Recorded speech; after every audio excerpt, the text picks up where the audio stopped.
So before we explore specific cases of Alice in Wonderland Syndrome, let's pause on something important. How much you trust what your senses are telling you. Why perception isn't reality.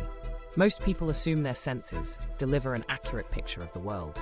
You see a cup on the table, you pick it up, and you trust that the shape, weight, and size you perceive match reality. Vision keeps rooms stable, hearing aligns with sound sources, and your awareness of body position feels steady. Yet, as Alice in Wonderland Syndrome shows, the systems that anchor this stability can create vivid distortions, convincing experiences that demonstrate how much of reality is actively constructed by the brain rather than simply recorded. Take one common report from a child with AIWS. A television suddenly appeared upside down, while the windows in the same room seemed to tilt into impossible angles. The scene corrected itself after moments, but during the episode, it carried the same immediate impact as any ordinary perception. Patients often describe such moments not as confusion, but as briefly living inside a skewed, alternate version of their familiar environment. Many retain awareness that what they are experiencing does not correspond to reality.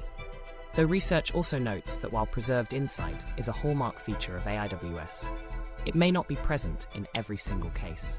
Most documented cases occur in children.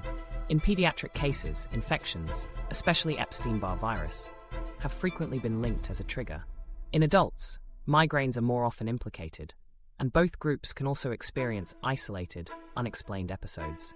The syndrome is rare, yet by watching how perceptions stretch and bend under such circumstances, researchers gain a clearer picture of how ordinary brains filter, warp, and recombine sensory signals every day. For those experiencing AIWS, the scale of distortion can be unsettling.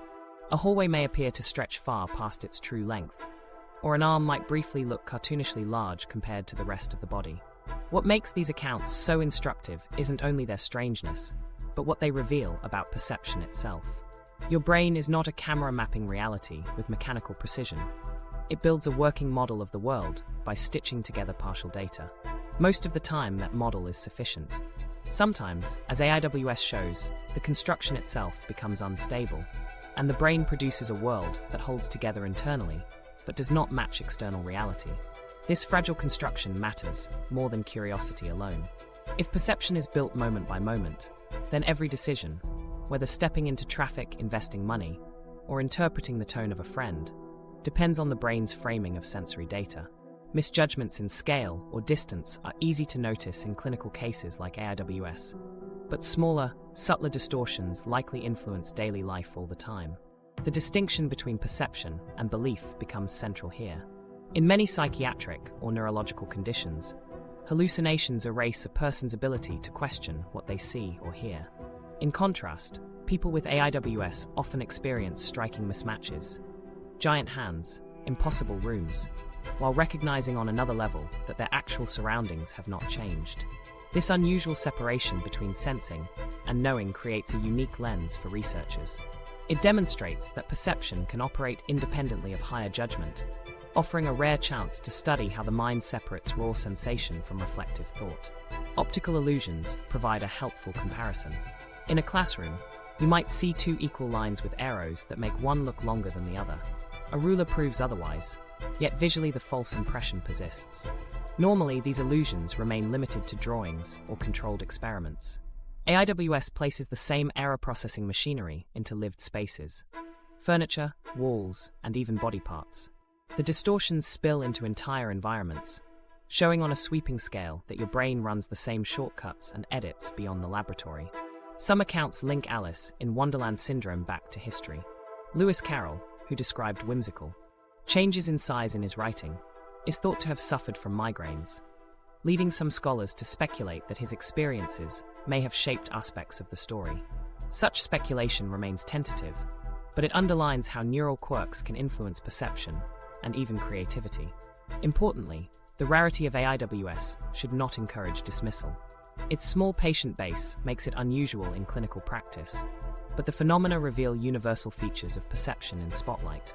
Whether or not you face drastic distortions, your brain employs the same constructive process, assembling sensory fragments, smoothing over missing data, and enforcing coherence. AIWS magnifies this process to a degree that is impossible to ignore, but its lessons concern everyone. Researchers studying these patients often describe them not simply as clinical cases, but as opportunities to observe perception in its most flexible form. Where ordinary people misjudge the distance of train tracks that appear to converge, or see the moon exaggerated on the horizon, AIWS patients show the same perceptual shortcuts scaled into exaggerated realities. By situating the extreme alongside the ordinary, the condition highlights that perception is untrustworthy not just in rare disorders, but also in everyday judgment. All of this raises an important implication. If our brains can fabricate convincing but inaccurate worlds under certain triggers, then our daily choices rest on information that is, at baseline, only a constructed guess. The human brain edits reality constantly, usually invisibly, sometimes dramatically. Trusting perception without question risks forgetting those underlying edits. Alice in Wonderland Syndrome, then, is more than a medical curiosity. It serves as a mirror, reminding us that perception and judgment do not always move in lockstep. The distortions highlight a fragile boundary, showing that awareness can resist perception, or occasionally be immersed by it. And this leads to a difficult question. When reality bends in such striking ways, why do many patients still know it isn't real? That question points us toward the next challenge: understanding how the brain can let perception go astray while leaving awareness untouched. Strange hallucinations with insight. Imagine staring at your coffee mug as it slowly seems to stretch taller than your chest, yet at the same time knowing without doubt that the mug itself hasn't changed at all. For the person experiencing Alice in Wonderland Syndrome, this isn't a dreamlike haze or a total loss of clarity. It is precisely the opposite: shocking distortions arriving with perfect awareness that they are false. If you have ever felt a fleeting shift in size or space around you, you already know how disorienting that can feel. And in AIWS, the fact that insight remains intact doesn't necessarily make the experiences easier. For many, knowing something is wrong while still seeing it happen can heighten anxiety rather than calm it. Unlike most hallucination conditions where insight may be lost, AIWS episodes often occur with preserved awareness that the experience is illusory. This sharp division between vivid perceptual change and intact judgment makes AIWS unusual. In schizophrenia, hallucinations often come stripped of doubt. Voices and figures enter experience as unquestioned facts. With hallucinogenic drugs, distorted sights and sounds usually blur into genuine belief because the evaluative systems themselves are altered. Alice in Wonderland Syndrome, by contrast, highlights that the mind can resist the pull of perception. The eyes and ears may announce a false reality, yet cognition refuses to endorse it. That separation gives researchers a rare chance to study how hallucinations interact with conscious evaluation.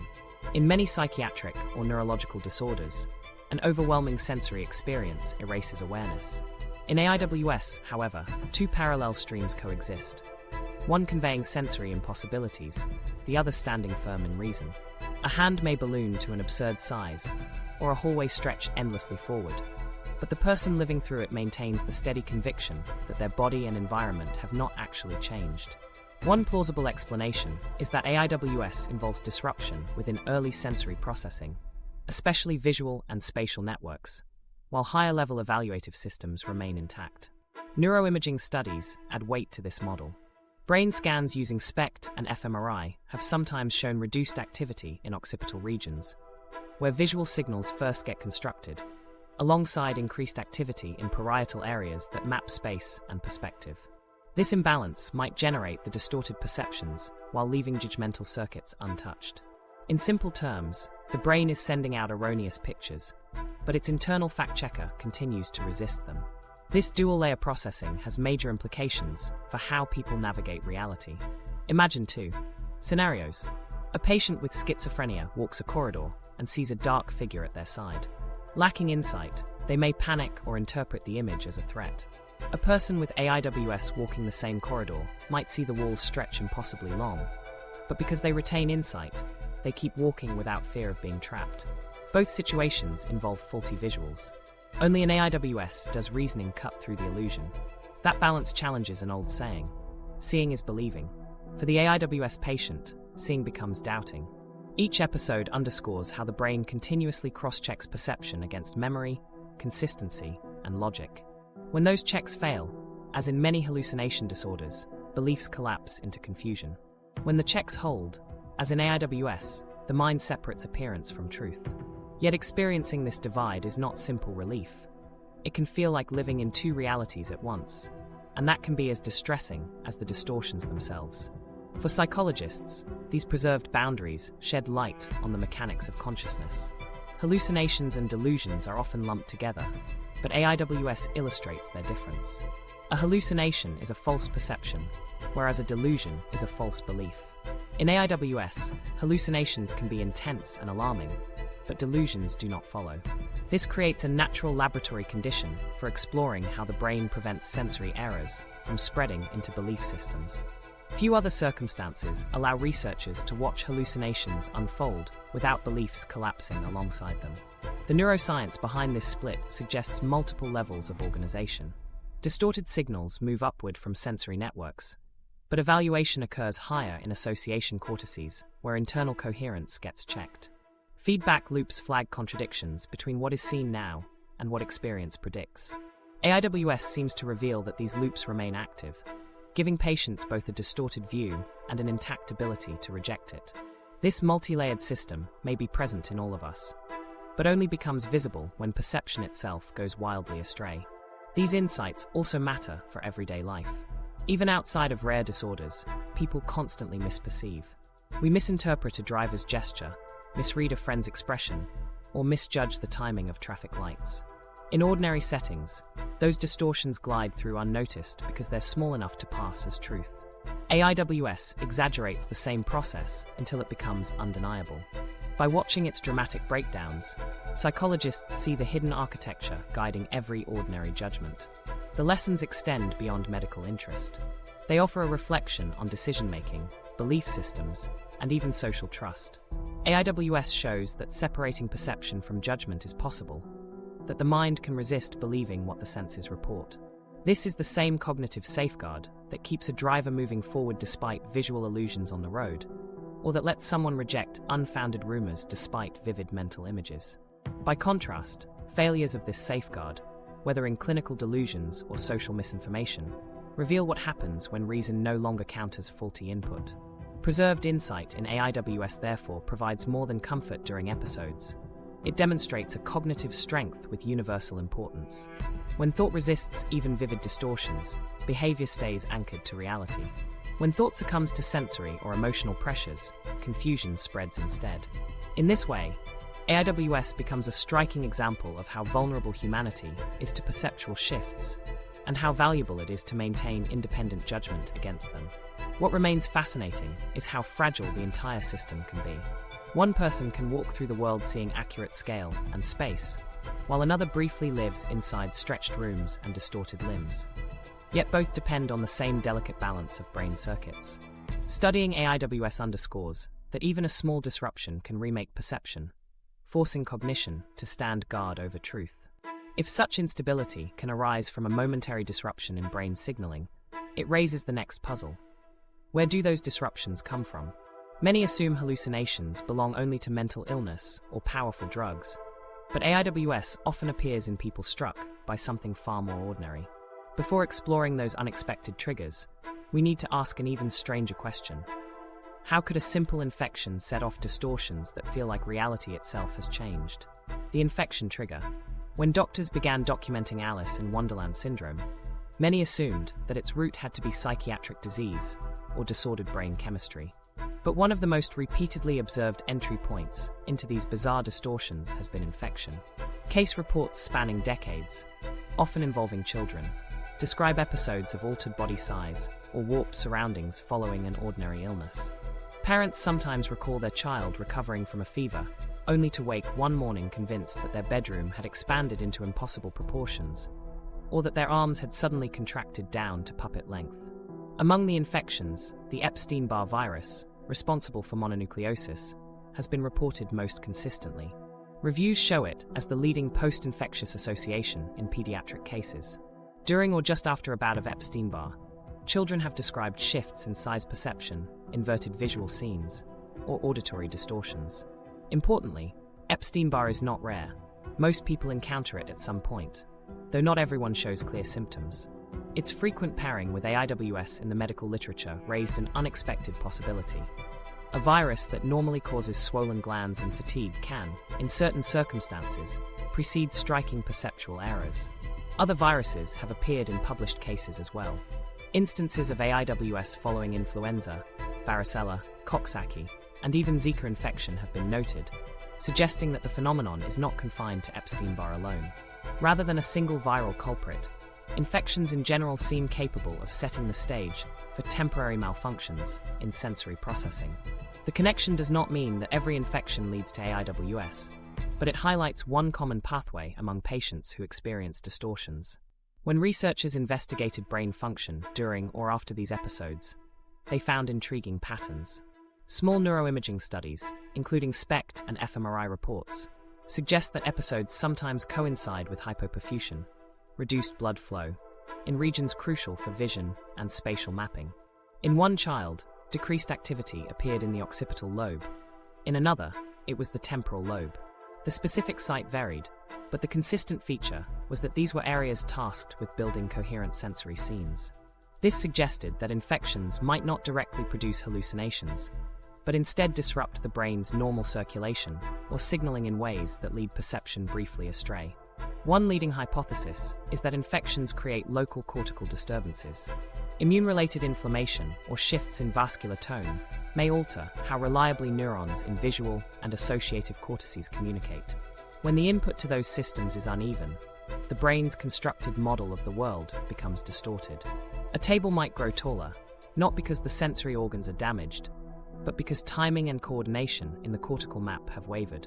This account places AIWS among conditions where everyday biological stresses, not trauma or severe pathology, temporarily pull perception off course.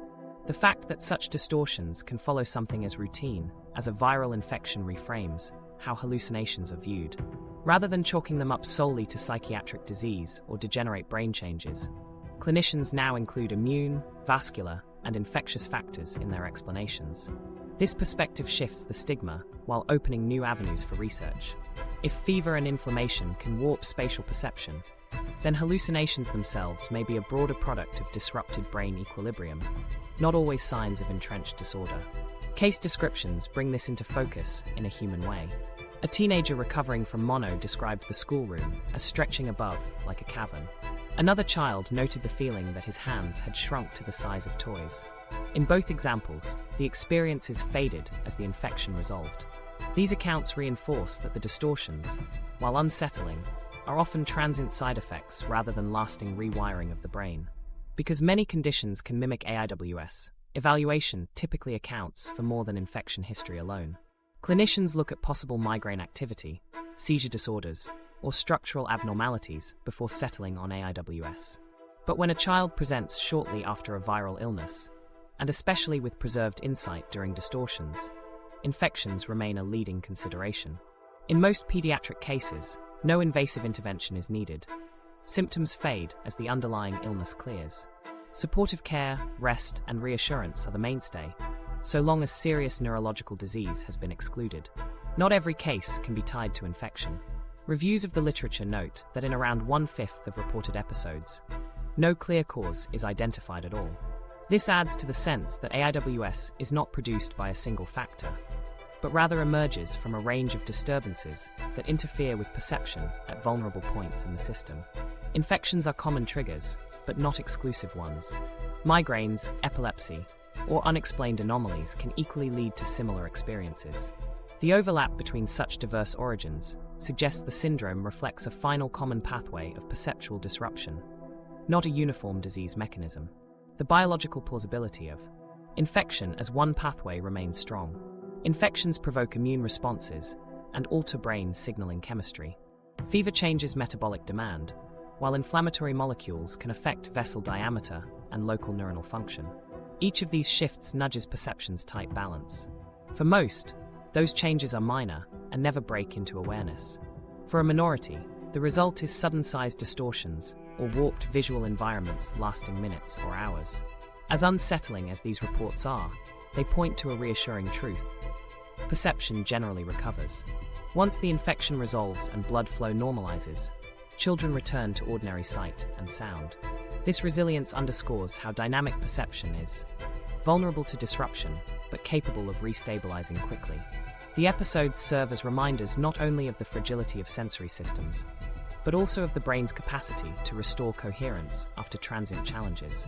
For neuroscience, infection-linked cases reveal an often overlooked dimension: the role of ordinary, temporary processes in producing extraordinary subjective experiences. Hallucinations in this light are not always exotic symptoms, but sometimes byproducts of the same fluctuations every brain undergoes. The difference is one of degree rather than category. Infections amplify the fluctuations enough to make the constructed nature of perception visible. In the wider understanding of AIWS, infections thus represent an important piece, but only one among several. They show that perception does not require dramatic pathology to bend. Even familiar viruses can make the ordinary world appear skewed. But distortions do not occur at random. They emerge in recognizable brain systems responsible for mapping space, perspective, and body size. And it is those very systems, normally seamless and invisible, that form the next part of the story about how the brain keeps track of where and what you are. The brain's spatial mapping error. How does the brain mislead you into feeling your body is the wrong size while you still know, rationally, it hasn't changed? This puzzle takes researchers directly to the parietal cortex, an area near the crown of the head that acts like the body's internal GPS. Its constant job is to generate spatial maps, constructing where your body is located and how it fits into the environment. These maps allow you to reach for a cup without knocking it over, or step through a doorway without catching your shoulder. In daily life, the process is so reliable and automatic that you barely notice it. But in Alice in Wonderland Syndrome, these normally seamless calculations can misfire, creating skewed maps that make hands, legs, and even entire rooms feel stretched or compressed. The parietal lobe's function extends beyond simple location tracking. It integrates information from multiple sensory channels, vision, touch, and balance, into a single, coherent model of the body in space. Think of raising your arm. Your eyes report its position, feedback from muscles reports tension, and your inner ear tracks balance. The parietal system combines all this into certainty. My arm is above my head. But if distortions disrupt that integration, as they do in AIWS, the signals misalign. The result may be the uncanny sense of a limb shrinking below its true size or extending impossibly long. Neuroanatomical reviews and imaging studies point toward one especially important intersection: the temporoparietal-occipital junction (TPOC).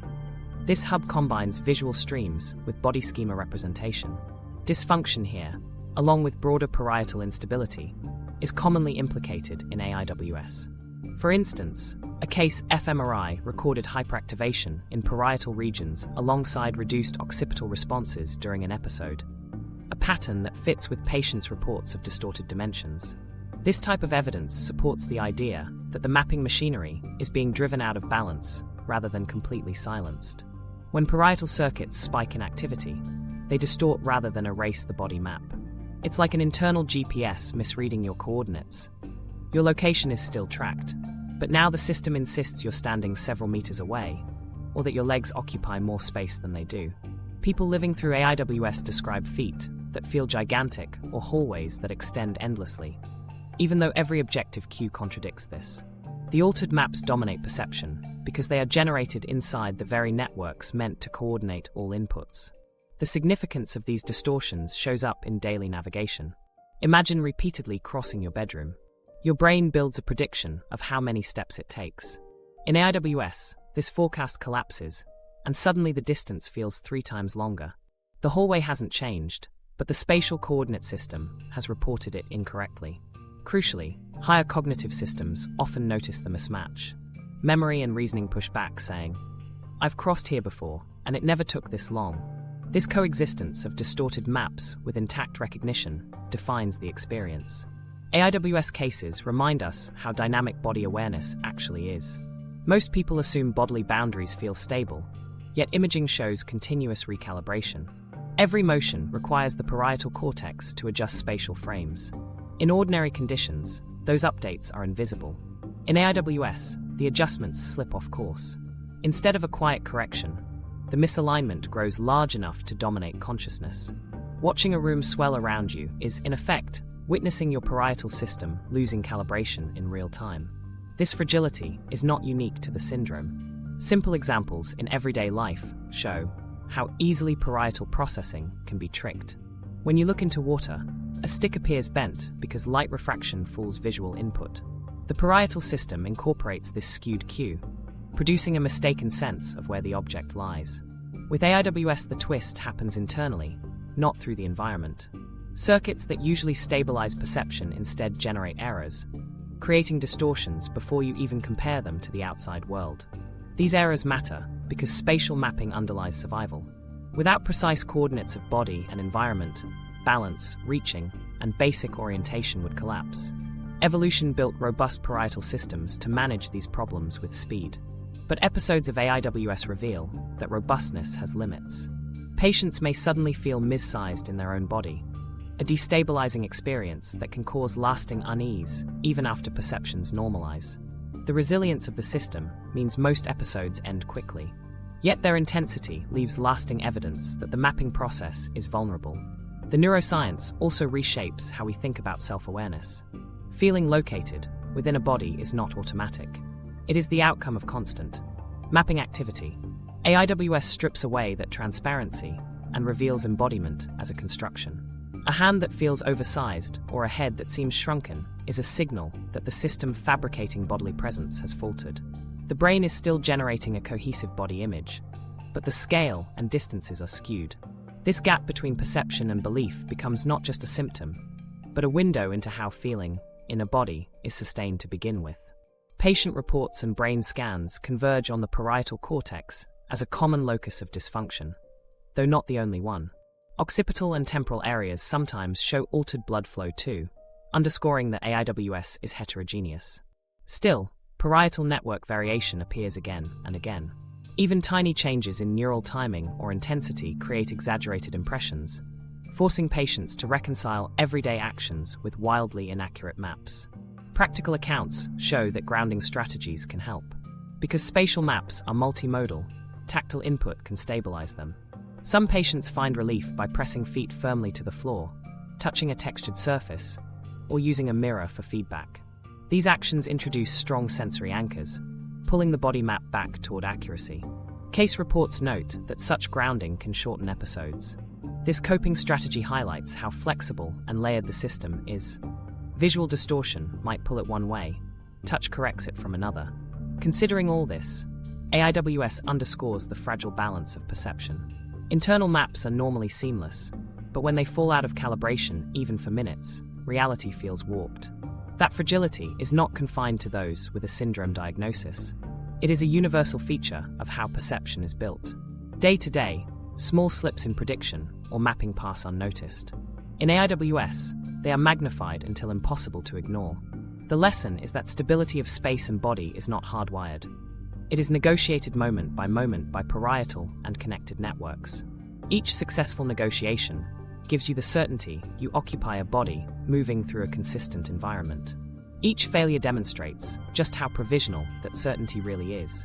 And once you recognize that perception relies on such delicate computations, another question emerges. If ordinary brain activity already hides these constant recalibrations, what does that tell us about the illusions we all accept? Ones that arise not from dysfunction, but from perception's normal shortcuts.